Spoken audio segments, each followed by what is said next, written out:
ناظرین کرام، کہتے ہیں خراسان کا بادشاہ شکار کھیل کر واپس آنے کے بعد تخت پر بیٹھا ہوا تھا۔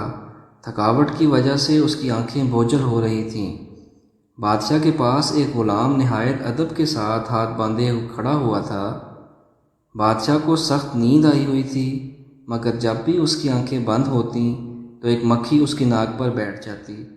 نیند اور بے خوابی کی وجہ سے بادشاہ غصے سے مکھی کو مارنے کی کوشش کرتا تھا، لیکن اس کا ہاتھ اپنے ہی چہرے پر پڑتا تو وہ جاگ جاتا۔ جب 2-3 دفعہ ایسا ہوا تو بادشاہ نے غلام سے پوچھا، تمہیں پتہ ہے کہ اللہ نے مکھی کو کیوں پیدا کیا ہے؟ اس کی پیدائش میں اللہ کی کیا حکمت پوشیدہ ہے؟ غلام نے بادشاہ کا یہ سوال سنا تو اس نے ایسا جواب دیا جو سنہرے حروف میں لکھے جانے کے قابل تھا۔ غلام نے جواب دیا، بادشاہ سلامت، اللہ نے مکھی کو اس لیے پیدا کیا ہے کہ بادشاہوں اور سلطانوں کو یہ احساس ہوتا رہے کہ بعض اوقات تمام تر طاقت ہونے کے باوجود ان کا زور ایک مکھی پر بھی نہیں چلتا۔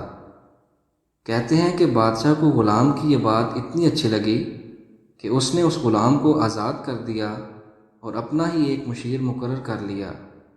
ناظرین، اگر آپ کو ہماری یہ ویڈیو پسند آئی ہو تو اس کو لائک اور شیئر کرنا مت بھولیے گا۔